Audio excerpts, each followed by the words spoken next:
Bon dimanche, mesdames et messieurs, fidèles téléspectateurs de Canal Congo Télévision, amis fidèles de l'École du Changement. Vous savez tous que ça fait maintenant 62 ans que notre pays, en tout cas, se débat pour le changement pour lequel les gens se sont battus, les gens ont même perdu leur vie, ont versé leur sang, mais on se rend compte que jusqu'à maintenant, en tout cas, aucun changement n'est perceptible dans notre façon de gouverner le pays. Mais nous allons aujourd'hui avoir comme enseignant dans cette école du changement Alain Bolodjoa. Il est spécialiste en développement.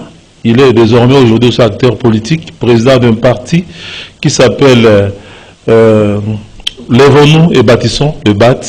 Alain Bolodjoa, bon dimanche et bienvenue en tout cas une fois de plus dans l'école du changement. Merci beaucoup. Mes salutations à tout le monde. Voilà, nous allons aujourd'hui réfléchir avec notre enseignant du jour de l'école du changement, Alain Bolodjoa, autour de la thématique « Justice, paix, travail à l'épreuve de la mauvaise gouvernance ». Nous l'avons comme devise « Justice, paix, travail », mais on se rend compte que dans la réalité, en tout cas, il n'y a pas de justice au Congo, il n'y a pas de paix au Congo, et le travail, en tout cas le nombre de chômeurs ne fait qu'augmenter.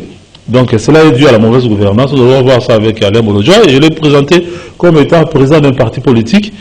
En tout cas, nous prenons un petit temps qui nous disent quand même pourquoi il passe de analyste des questions de développement à acteur politique et aujourd'hui président d'un parti politique qui s'appelle Lèvons-nous pour bâtir le Congo. Oui, en tout cas, merci beaucoup pour l'opportunité. Alain Bolodjoa, je suis économiste de formation, détenteur de plusieurs autres brevets. Je vais très bientôt là obtenir mon master en criminologie. Donc je suis quelqu'un qui s'intéresse à la science. J'aime lire et écrire. Je suis auteur du livre Forêt congolaise, conflit nébuleux d'objectifs écologiques et économiques. Ce qui sous-entend que je suis, comme vous l'avez dit, quelqu'un qui s'intéresse à la question du développement, déjà par ma formation, mais aussi par la vocation. En tant que politique, nous avons un modèle de développement que nous voulons proposer à la population, ce qui fait qu'il y a eu beaucoup de questionnements déjà dès le départ, parce que j'ai été membre de partis politiques, mais nous sommes décidés de créer un nouveau parti qui va amener un nouveau algorithme qui va permettre à ce que nous atteignions effectivement le développement. Déjà au départ, le développement a deux dimensions. La première des dimensions, c'est la dimension économique, où on voit les théoriciens mettre l'accent sur la croissance économique, c'est-à-dire la création de richesses.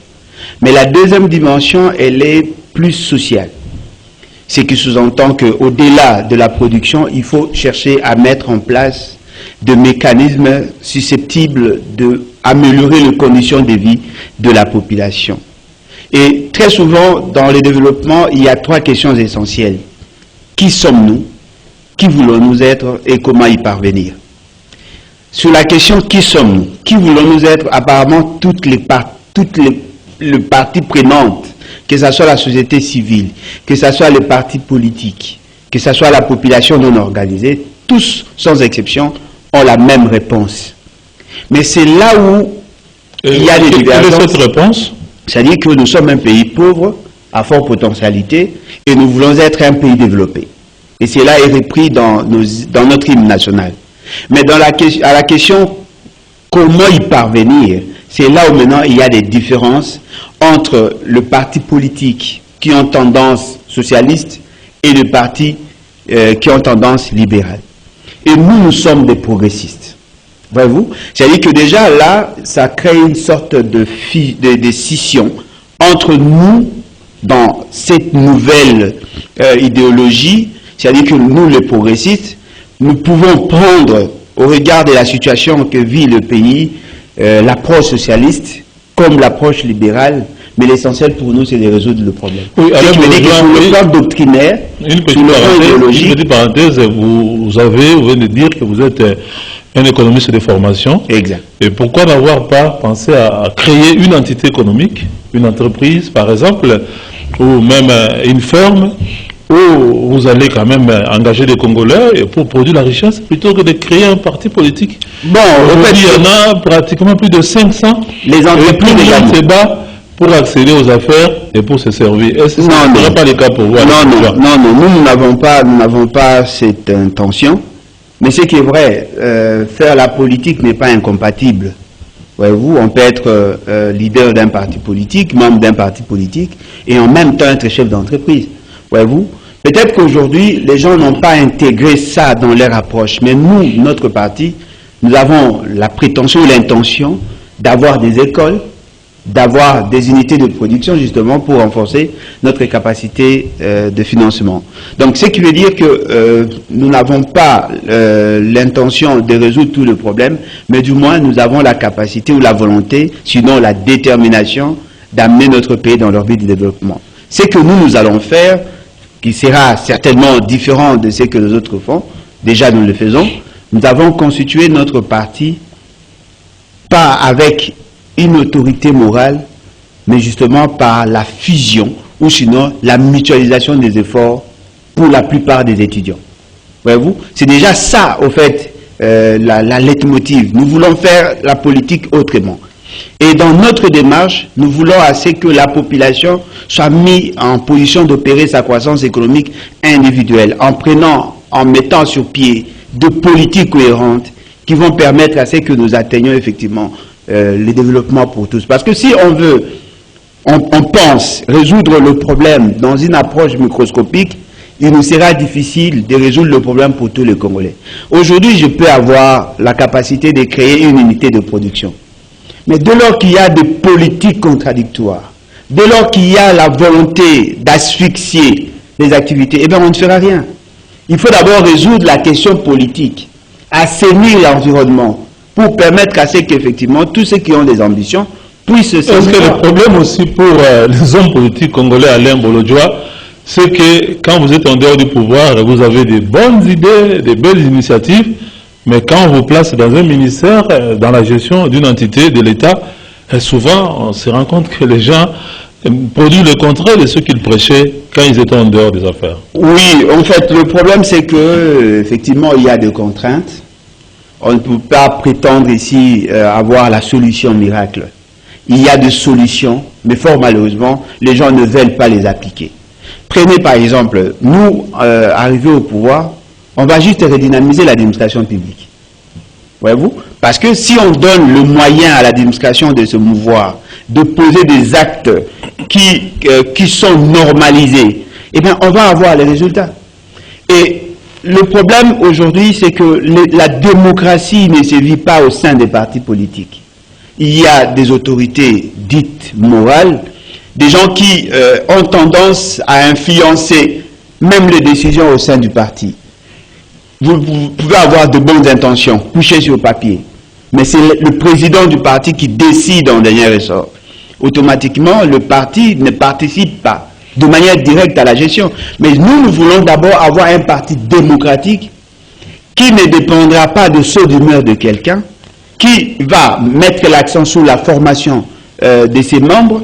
Et lorsqu'on a des gens, des hommes de qualité au niveau du parti, ça ne sera plus l'intention ou le fantasme d'un président du parti qui va dominer sur la volonté du parti. C'est-à-dire que le parti a une bonne vision, mais le parti doit aussi avoir des animateurs qui respectent la norme, qui respectent d'abord la démocratie au sein de ces partis. Et lorsque vous accédez au pouvoir, vous allez vous rendre compte que les choses vont évoluer normalement. Au lieu d'avoir des gourous à la tête du parti qui ne sont même pas en mesure de respecter le texte. Ok, c'est noté. Je rappelle que nous sommes à l'école du changement et l'enseignant du jour, c'est Alain Bolodjoa.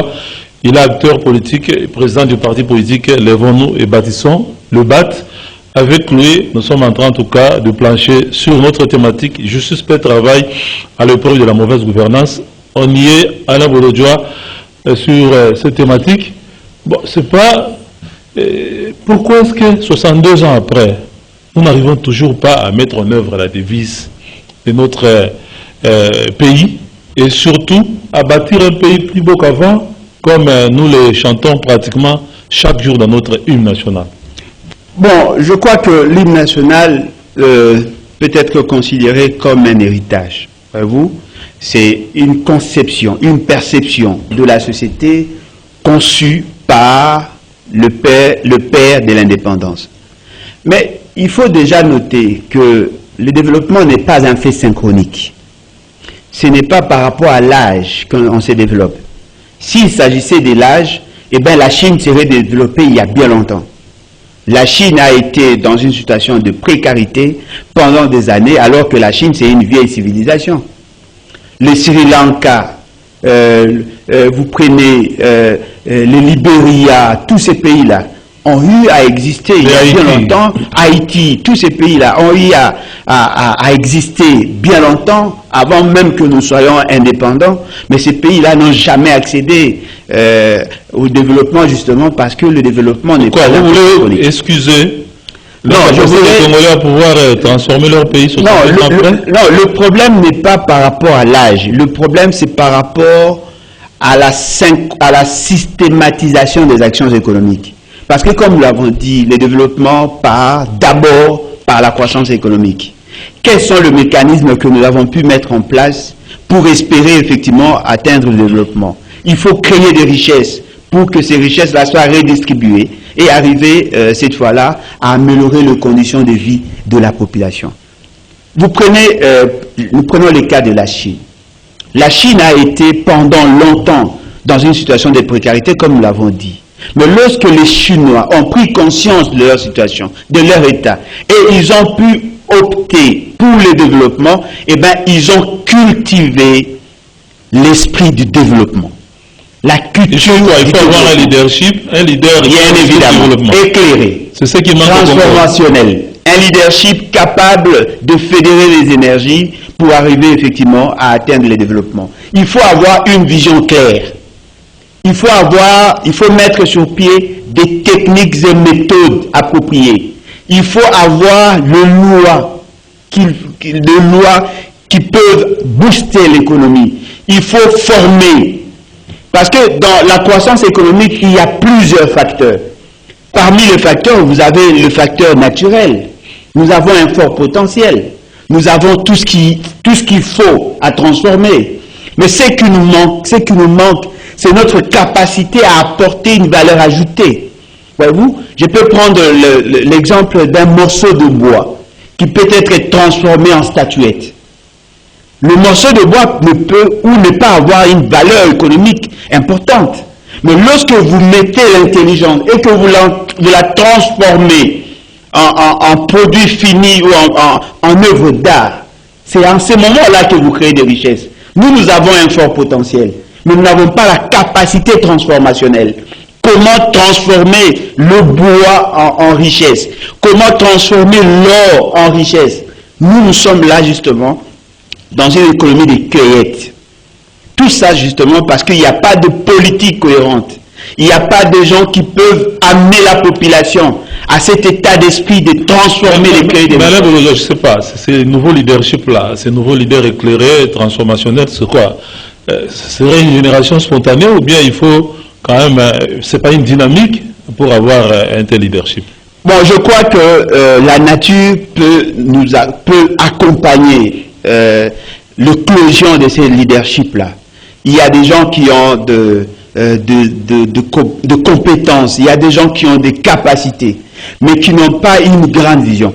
Vous voyez, quand vous prenez par exemple les États-Unis, c'est un ensemble de rêves. Voyez-vous, il y a des gens qui ont rêvé. Il y a des gens qui ont rêvé sur New York, sur Washington, sur Floride. Il y a des gens qui ont rêvé. Et la sommation de rêves partagés, c'est ce qui va constituer le développement. Lorsque vous prenez déjà la composition de l'État, la configuration de l'État, ou ce que nous pourrons appeler le système politique, c'est à ce niveau-là que nous avons des problèmes. Le régime politique n'est pas adapté à la structure économique et à l'organisation sociale. Justement parce que les gens veulent faire du mimétisme. Il faut que nous arrivions à mettre sur pied un modèle de développement. À quoi concrètement? Concrètement, je veux dire, en réalité, non, ce n'est pas seulement la Constitution, mais il y a aussi le comportement des acteurs. Il y a aussi certaines lois qui ne sont pas adaptées. Tenez, nous avons tous opté pour la décentralisation. C'était une réforme, une bonne réforme. Mais c'est à quel niveau que nous constatons qu'il y a des blocages? C'est dans l'application. La Constitution voulait assez que nous ayons 26 provinces pour que ces provinces soient les sources d'impulsion au développement. On devait doter à ces provinces la capacité financière nécessaire pour que ces provinces arrivent effectivement à nous mettre dans leur but du développement. Et nous avons des entités territoriales décentralisées. Fort malheureusement, dans l'application, ça ne se fait pas ainsi. C'est-à-dire qu'il y a une sorte de déséquilibre entre ce que nous souhaitons effectivement et ce que nous sommes en train de faire. Tous ces éléments, la mise ensemble, demandent à ce que nous refondions l'État sur de nouvelles bases. C'est que nous pensons qu'il y a possibilité de mettre le pays dans leur but de développement à condition d'adapter nos politiques par rapport à nos réalités. Tenez, nous avons un pays à vocation agricole. Quelle est la place que l'on accorde à l'agriculture? Et pourtant, l'agriculture a une forte capacité génératrice d'emploi. Et surtout que les Chinois dont vous parlez, par exemple, qui mouraient de faim au début du siècle passé, ont déclenché leur développement à partir de l'agriculture. Exact, parce que l'agriculture a une forte capacité génératrice d'emploi. Si vous prenez en termes de facteurs de la croissance, il y a notamment l'accroissement de la population active. Voyez-vous, lorsque vous réduisez le problème de sous-emploi, vous utilisez les énergies de la jeunesse, des gens qui sont capables de travailler, plus il y a des gens qui travaillent, plus l'assiette fiscale s'élargit, plus l'État a le moyen d'investir dans des infrastructures. Et fort malheureusement, chez nous, il y a des cassures en termes de politique, il y a des contradictions. Un pays qui a une vocation agricole, mais qui continue à importer de produits que lui-même peut produire. Donc, quelque part, ce sont des politiques contradictoires qui nous empêchent. Et les politiques contradictoires sont pendues par... Mais il y avait quand même un projet pilote, Parc agro-industriel de Bukangalozo. Oui, mais ça n'était qu'à cette... Mais comment on n'a pas pu, par exemple, arriver à les matérialiser pour les s'aimer à travers la République, comme c'était prévu? Oui, c'était un projet pilote ambitieux, et fort malheureusement, ça n'a pas été accompagné par les institutions. Parce qu'en réalité, pour que le projet tienne, il faut que l'on observe le principe de la continuité. Voyez-vous? Parce que le projet ne doit pas être conçu à l'image des individus, mais plutôt à la vision du pays. Même si l'idée venait d'un individu et que la personne n'était plus en fonction, eh bien l'État doit continuer. Parce que le développement, c'est un processus cumulatif. On ne pouvait pas compter que sur l'individu. On ne peut pas sanctionner un projet bien qu'ambitieux du simple fait que vous n'êtes pas en relation de sainteté avec la personne qui a conçu l'idée. Non, il faut continuer. Les États-Unis n'ont pas été construits en une journée. Si je comprends bien Alain Bolodjoa, ce qui tue le Congo, ce qui bloque son développement, c'est le fait que celui qui arrive aux affaires fait table rasa. Exactement, c'est ça la plus grande faiblesse. Lorsque vos prédécesseurs prennent des initiatives et que vous arrivez, en réalité, vous devez soutenir ces initiatives pour l'intérêt de la République. Et vous pouvez aussi innover. Voyez-vous, il n'est pas interdit d'innover, d'ajouter des éléments nouveaux dans la conception, même dans la mise en œuvre. Mais comment faire pour qu'on arrête avec une telle mentalité? Non, mais c'est l'administration. C'est l'administration. On doit dépolitiser l'administration. Parce que lorsque l'administration ne dépend pas de saut d'humeur de la personne, eh bien, il y aura continuité. Comment voulez-vous? Vous concevez un projet. Vous avez un programme avec des projets séquentiels. Vous avez le projet pilote, Bukangalozo. Il y avait possibilité de dupliquer dans 7 autres coins de la République. Et ça allait avoir des effets d'entraînement à telle enseigne qu'on allait booster l'économie de ces zones-là. Et fort malheureusement, le fait seulement que la personne qui a conçu le programme n'était plus en fonction, et bien ceux qui viennent après bloquent. En bloquant, vous gaspillez l'argent. Parce qu'il y a eu des fonds qui ont été disponibles. On a aménagé les territoires. On a acheté les équipements. Il y avait des intrants. Et fort malheureusement, tous ces intrants-là, nous avons tous vu comment ça a été détruit, justement parce que les gens ne voulaient pas continuer. Mais il y avait aussi un autre élément que d'aucuns semblent négliger, la concurrence. Voyez-vous, les importateurs ne pouvons pas accepter de perdre 60% de leur chiffre d'affaires. eux aussi pouvaient investir, justement pour empêcher à ce que ce projet-là puisse évoluer. Parce que l'État congolais... Les importateurs, là, ce sont des étrangers. Non, fort malheureusement, ce sont des étrangers qui viennent justement pour freiner l'élan de projets. Il y a eu beaucoup de projets. Les nationaux les ont accompagnés dans ce blocage du projet. Non, mais effectivement, il y a toujours des éléments malicieux dans les systèmes. C'est-à-dire que l'État congolais est buté au problème de la corruption. Voyez-vous? C'est-à-dire qu'aujourd'hui, les animateurs des institutions sont corruptibles. Alors, lorsque les ennemis de la République viennent investir chez nous, eh ben, ils veulent nous maintenir dans ce statu quo-là. Vous pouvez vous imaginer, nous importons le vivre pour l'alimentation de la population, près de 2 milliards de dollars que nous utilisons justement pour importer du vivre, alors qu'il y a possibilité d'en produire. Alors, dites-moi, des gens qui ont 2 milliards de dollars de chiffre d'affaires, accepteront-ils de voir le pays être en mesure de produire ce qu'eux importent? Non, ce qui fait qu'ils ont bloqué.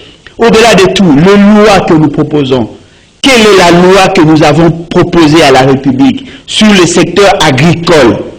Est-ce que cette loi-là attire-t-elle les investisseurs chez nous? Quelle est la politique foncière que nous avons? Comment avons-nous réparti les terres? Comment les terres congolaises sont-elles gérées? Qui sont les détenteurs de ces terres-là? Comment ces terres sont réparties?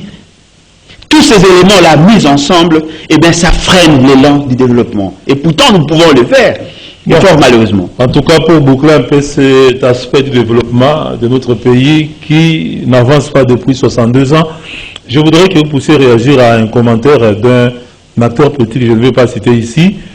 Il a dit que 62 ans après, les Congolais ont transformé la RDC en un vaste restaurant où tout le monde vient chercher à manger dans les institutions de l'État. Je ne sais pas. Bon, les commentaires par rapport à une telle assertion. Bon, je n'ai pas bien compris ce qu'il a voulu dire. C'est-à-dire qu'il y a des gens qui viennent de l'extérieur pour manger. Ils viennent piocher, prendre les ressources. Non, pas de l'extérieur, c'est-à-dire le Congolais eux-mêmes, l'acteur politique par exemple, se comporte dans les institutions comme dans un grand... Ah voilà, au niveau institutionnel, effectivement, parce que nous assistons à une sorte de pillage national. Voyez-vous, les gens qui accèdent à certains postes de responsabilité et qui considèrent cela comme une opportunité de se faire une santé financière. Et c'est comme ça que nous assistons à des semblants de procès. Il y a des gens qui viennent que piller l'argent de la République. Détournement par ici, corruption par là, ce qui fait que ça pollue, parce que le plus grand obstacle au développement, aujourd'hui ça a été démontré par plusieurs doctrinaires, c'est la corruption. Voyez-vous? Parce que la corruption gangrène toutes les institutions. Or, si vous allez très bien, vous lisez très bien notre Constitution dans son article 150, on voudrait assez que les cours et tribunaux garantissent aux uns et aux autres leur liberté. C'est dans la liberté que l'on crée les richesses. Parce que l'investisseur vient avec intention de se faire de l'argent, la profitabilité. Dès qu'il arrive chez vous et qu'il n'y a pas une bonne justice, il se sent en insécurité. Parce que dans l'investissement, ce que tout le monde cherche à maîtriser, c'est le facteur risque. Lorsque vous êtes en procès avec quelqu'un, quel que soit votre degré de raison, on donne raison au plus au fond. Automatiquement, ça fragilise. Il faut que nous ayons une bonne justice pour inciter les investisseurs. Lorsqu'il y a la corruption, lorsqu'il y a le détournement, parce que c'est lui qui détourne, il détourne l'argent et il cherche à corrompre les juges pour qu'ils ne soient pas arrêtés. Automatiquement, comme par exemple au Conseil d'État, dans un contentieux, où celui qui a été élu avec 14 voix est déclaré perdant, et celui qui a perdu avec 6 voix, on dit que c'est lui qui devient gouverneur. Non, mais effectivement, ce sont des faits que nous devons tous fustiger, parce que c'est une incidence sur ce que nous pourrons appeler l'indice de fréquentabilité. Voyez-vous, lorsque nous donnons une mauvaise image de notre justice, lorsque nous faisons voir au monde que chez nous, il n'y a pas de justice, un investisseur sérieux ne viendra pas. Comment voulez-vous un gouverneur? Celui qui doit être le gestionnaire du pays, accède au pouvoir par des voies scabreuses, par la corruption. lui qui est appelé à gérer le patrimoine, naturellement, il ne va qu'utiliser la corruption pour se maintenir au pouvoir. Il va prendre l'argent de la République, le détourner et donner aux députés pour les protéger. Comment, par exemple, redresser la justice, qui est un des volets de notre devise nationale? La première des choses à faire, c'est d'abord de conscientiser la population. Conscientiser la population, conscientiser le juge. Deuxième élément, il faut rendre le juge indépendant de la classe politique. Sur le plan social et financier. Effectivement, on peut créer une clé de répartition déjà à partir de la TVA. On peut se dire, ok, on prévoit 2% pour les juges, le cours des tribunaux. C'est-à-dire que déjà, dans la perception de l'argent, de recettes publiques, on sait déjà que le montant global que l'on va arriver à mobiliser sur le plan interne, dans le volet TVA, on va allouer 2% du montant mobilisé. Automatiquement, les juges eux-mêmes seront gardiens des finances publiques. Parce que c'est au prorata de la mobilisation qu'ils seront capables de mobiliser le moyen pour leur fonctionnement. Il faut que nous mettions l'accent sur la formation, la qualité. C'est-à-dire que déjà à partir de l'université, on doit former nos juges avec une certaine indépendance. On doit éviter d'initier les étudiants qui font le droit de la corruption dès l'université. Le point sexuellement transmissible, le point monnayable, c'est déjà préparer le terrain pour la corruption. Il faut mettre en place un mécanisme de sanction pour les juges, le magistrat, ceux qui vont se compromettre. Il faut renforcer la capacité du Conseil supérieur de la magistrature. Il faut faire en sorte que le juge ne soit plus nommé. Voyez-vous, en ce moment-là, on va avoir une société équilibrée. Est-ce que la réforme, par exemple, de 2011, où la magistrature debout est passée sous le contrôle de l'exécutif, c'est pas ça aussi un grand problème aussi? Bon, je pense qu'il y a des domaines de collaboration, il y a une certaine interdépendance entre le cours des tribunaux et les autres institutions, mais c'est qu'il faut reconnaître que nous avons commis beaucoup de péchés. Voyez-vous, le procureur doit être en relation avec le ministre en charge de finances, en charge de la justice. Justement parce que le ministre en charge de la justice est chargé de mettre en place de politiques publiques sur cette matière. Mais il ne peut pas orienter les actions de l'appareil judiciaire dès lors que la justice n'est pas liée directement à l'exécutif. Voyez-vous, il y a des domaines de collaboration, il y a des passerelles de collaboration, mais que chaque institution puisse garder une certaine indépendance. Mais c'est que nous avons commis le plus grand péché. Dans ces pays, on a publié des listes de faux magistrats. Et fort malheureusement, jusque-là, on ne voit pas des sanctions.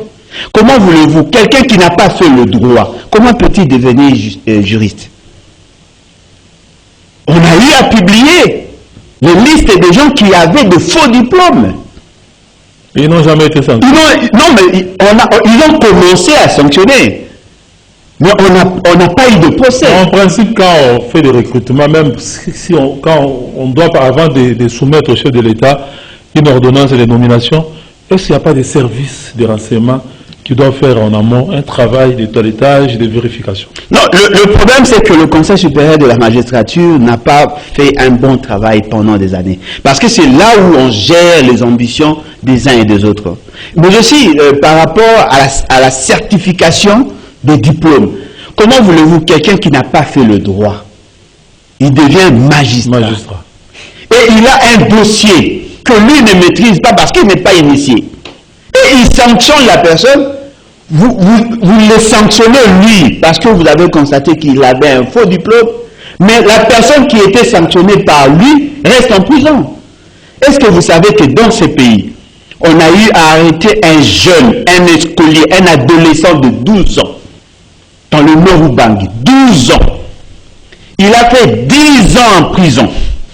Et on s'est rendu compte qu'il n'a jamais été jugé. C'est à peine qu'on vient de le libérer. Comment peut-on expliquer quelqu'un qui n'a jamais été jugé, un écolier de 12 ans, qui a fait 10 ans en prison sans être jugé? Ce qui veut dire qu'en réalité, le procureur ne sait même pas ce qui s'est fait en prison. Comment voulez-vous que nous soyons en paix lorsqu'il y a des gens qui sont victimes de l'injustice commise par le juge? Un écolier de 12 ans vient de sortir de la prison. Aujourd'hui, il a totalisé 22 ans. Il a fait 10 ans en prison sans être jugé. Justement parce que les magistrats sont complaisants. C'est parce que la justice ne travaille pas normalement. C'est justement parce que nous aussi, population, ne sommes pas assez regardants. Comment peut-on expliquer la vie d'un enfant être détruite justement parce que les juges sont complaisants? Il y a des innocents en prison. Il y a des coupables en dehors de la prison. Donc quelque part, la justice, voilà. On doit refonder le volet paix sociale, paix tout court, Alain Bolojua, état des lieux rapidement, et qu'est-ce qui doit être fait pour que socialement... Il n'y a pas de paix sans justice. Il n'y a pas de développement sans paix. Comme on dit, il n'y a pas de paix sans pain. Ce qui veut dire que nous devons repenser l'État sur de nouvelles bases. Comment voulez-vous expliquer? Il y a dans la répartition des richesses, on ne veut pas respecter le droit des autres. Aujourd'hui, nous sentons que même dans nos familles, nous ne sommes pas en paix. Et cela se répercute sur la société. La plupart de ceux qui prennent les armes sont des frustrés. Et le fait seulement que les parents ont perdu l'autorité sur leurs enfants. Les enfants aujourd'hui sont exposés à toutes sortes de manipulations. Nous voyons le phénomène Kuluna. C'est un fait social créé par le déséquilibre de la fibre sociale. C'est-à-dire que les parents n'ont plus la capacité de prendre en charge leurs enfants et voilà, ils sont livrés aujourd'hui à la manipulation. Le groupe armé ne recrute que parmi les chômeurs. Quelqu'un qui travaille ne va pas accepter d'aller intégrer ou adhérer dans les groupes armés. C'est justement parce qu'il y a une occupation. Les gens n'ont pas d'emploi. Même ceux qui sont en guerre ne sont pas sanctionnés. Ils ont des primes. Ils ont des primes. Chaque fois que vous créez un groupe armé, et bien à la fin, il y a des amnisties. C'est-à-dire que la paix passera aussi par la justice. Il faut que nous arrivions effectivement à sanctionner ceux qui vont se méconduire afin que nous nous rassurions qu'effectivement il y aura la paix. Celui qui a été meurtri, victime de groupes armés, victime de la violence de quelqu'un, lorsqu'il voit la personne qui l'a violenté, qui a violé ses droits, est en liberté, naturellement il va réagir. La prime à l'insurrection, la prime à la rébellion. Non mais effectivement, c'est une manière d'entretenir la guerre en permanence. Et nous devons résoudre ces problèmes-là.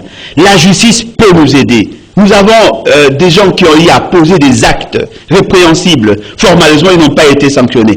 Ceux qui viennent après vont se dire, voilà, le fait seulement que dans ces pays, vous prenez les armes, on vous accorde des primes, on vous donne des fonctions, et bien cela entretient le conflit et cela nous empêche de connaître la paix. Il y a aussi la paix sociale. Cet aspect-là semble être négligé.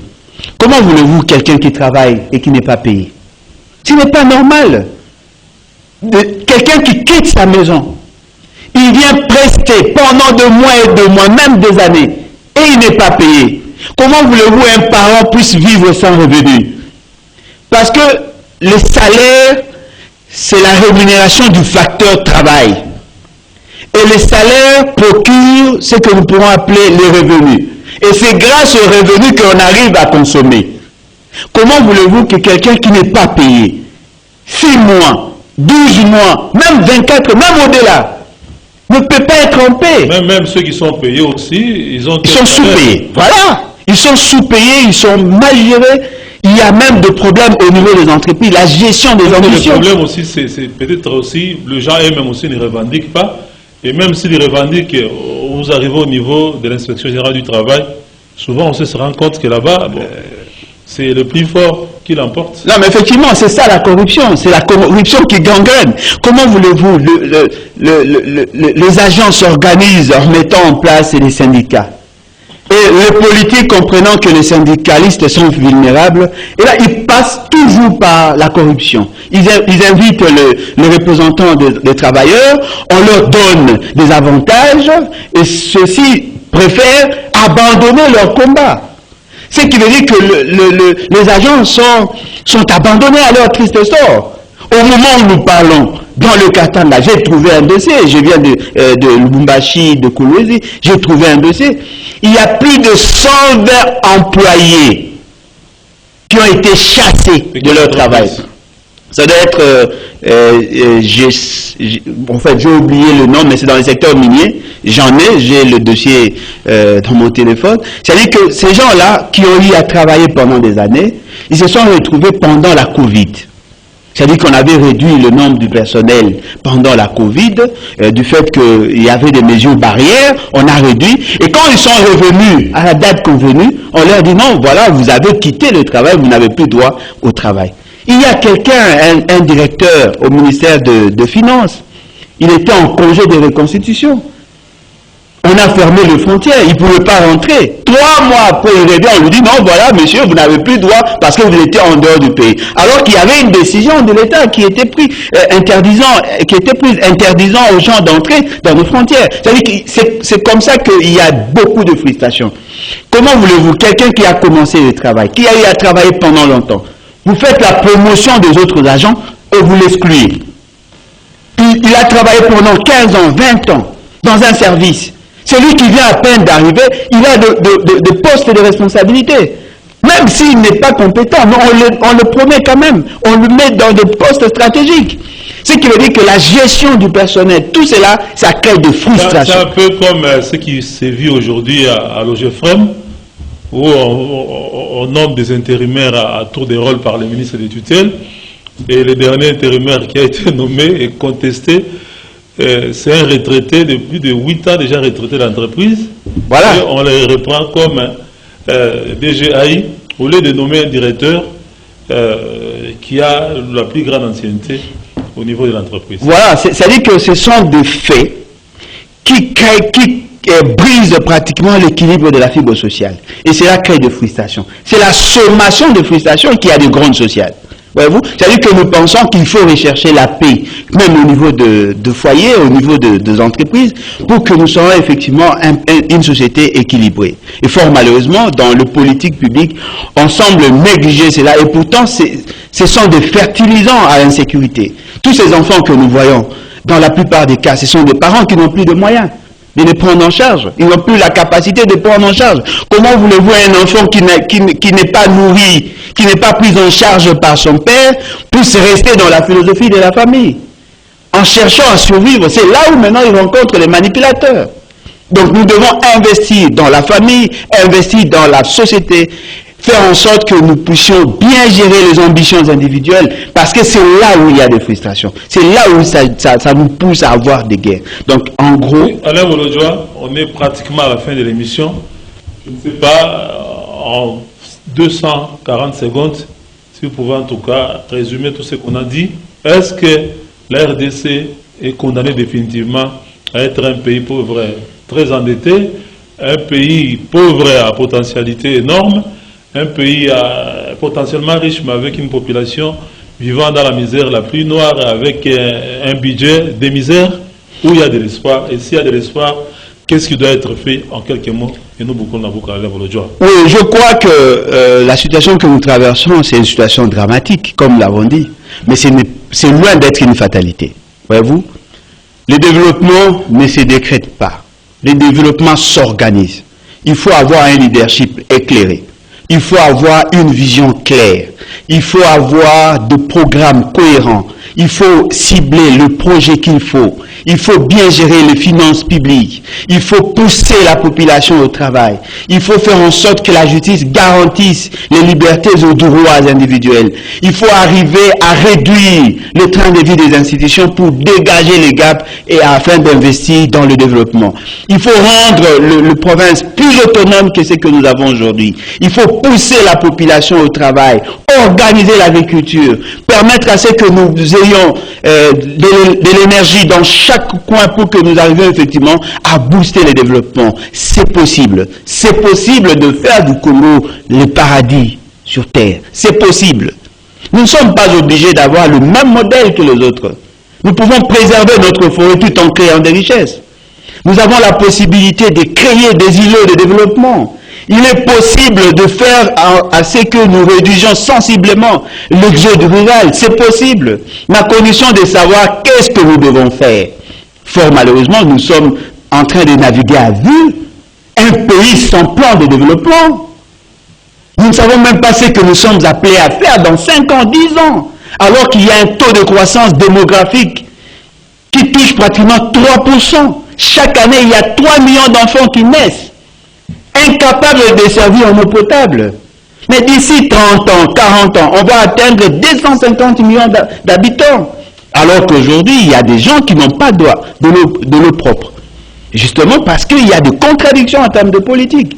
Comment peut-on expliquer dans un pays aussi pauvre que le nôtre, nous vivons sous les mamelons de la communauté internationale, mais que nous nous permettions de dépasser de 41 millions de dollars juste pour un seul mois? Ce qui veut dire que les finances publiques étant mal gérées, il nous est difficile de sortir de ces cercles vicieux de la pauvreté. Donc, si nous cassons cette réalité, eh bien, le pays va se développer. Nous étions comme la Chine il n'y a pas longtemps, nous étions comme le Canada. Ils ont connu de l'envol. Ils ont connu une éclosion économique. Aujourd'hui, ils sont classés parmi les grandes puissances. Justement parce que la qualité de l'homme politique a fait à ce que ces pays-là soient dans leur vie de développement. Voilà. Merci beaucoup, Alain Bolodjoa. Je rappelle que vous êtes acteur politique, président national du parti politique Lèvons-nous et bâtissons. Avec vous, nous avions en tout cas eu l'école du changement. Vous étiez l'enseignant du jour. Merci d'être passé. C'est moi qui vous remercie. Je crois que nous aurons l'occasion, dans d'autres occasions, pouvoir aussi nous retrouver dans l'école du changement. Merci à tous ceux qui nous ont suivis. Merci à Bruno Nzinga qui a tenu pratiquement toute la technique seul en main des maîtres. Et merci de rester branché sur le programme de Canal Congo Télévision. Nous prenons rendez-vous pour vous prochainement pour un nouveau numéro de votre émission École du Changement. Bye et prenez soin de vous.